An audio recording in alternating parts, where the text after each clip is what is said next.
సమైక్య ఆంధ్రప్రదేశ్లో అత్యంత దారుణమైనటువంటి వివక్షకు గురైన జిల్లా పాత మహబూబ్ నగర్ జిల్లా. సమైక్య పాలనలోనే కాదు, నీ 10 ఏళ్ల పాలనలోనూ పాలమూరుకు తీరని నష్టం జరిగింది. కుర్చీ వేసుకుని కూర్చుంటా, పాలమూరు రంగారెడ్డి కట్టి చూపిస్తా అన్నావు. 10 ఏళ్లలో కృష్ణాపై ఎందుకు ఒక్క ప్రాజెక్టు కూడా కట్టలేకపోయినావు? కృష్ణానది ప్రవేశిస్తదే మహబూబ్ నగర్ జిల్లాలో. సరే, ఇప్పుడున్న తెలంగాణ, అప్పుడు ఉన్న ఆంధ్రప్రదేశ్ మొత్తం చూస్తే కూడా 300 కిలోమీటర్స్ కృష్ణానది పారుతుంది కూడా మహబూబ్ నగర్ జిల్లాలో కదా.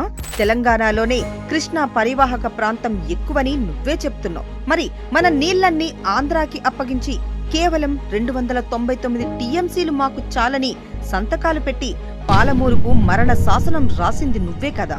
పాలమూరు రంగారెడ్డి ఎత్తిపోతల పథకానికి 170 టీఎంసీలు తీసుకోవాలి. మరి ఏమాయ నీ తెలివి?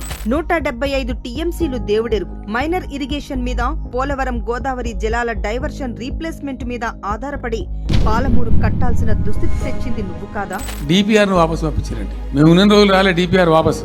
డిపిఆర్లు వెనక్కి పంపింది మీరు అధికారంలో ఉన్నప్పుడే కదా. నువ్వు కట్టిన కాళేశ్వరం పుణ్యమాని ప్రతి ప్రాజెక్టును కేంద్రం అనుమానించే దుస్థితి దాపురించింది. నిజం కాదా? ఎందుకు ఒక తట్టడి మట్టి తీయలే? ఎవరు నిరోధించిన మిమ్మల్ని? ఎందుకీ అబద్ధాలు? పనికిరాని కాళేశ్వరానికి 1,00,000 కోట్లు పెట్టినావు. పనికొచ్చే పాలమూరు రంగారెడ్డిని గాలికి వదిలేసినావు. కాంగ్రెస్ అధికారంలోకి వచ్చిన ఈ 2 ఏళ్లలో పాలమూరు రంగారెడ్డి కోసం 7,000 కోట్లు ఖర్చు చేసింది. కృష్ణాలో మనకు దక్కాల్సిన వాటా పోగొట్టినావు. గోదావరిలో లేని మిగులు జలాలు ఉన్నాయని చెప్పి ఆంధ్ర బనకచెర్ల కట్టడానికి నువ్వే పరోక్షంగా కారణమైనవు. పోతిరెడ్డిపాడు కెపాసిటీ పెంచుతుంటే కళ్ళు మూసుకున్నావు. ఇన్ని దారుణాలు చేసి తెలంగాణను ఇంత మోసం చేసి ఇప్పుడొచ్చి ఎవరికి నీతులు చెప్తున్నావు కేసీఆర్?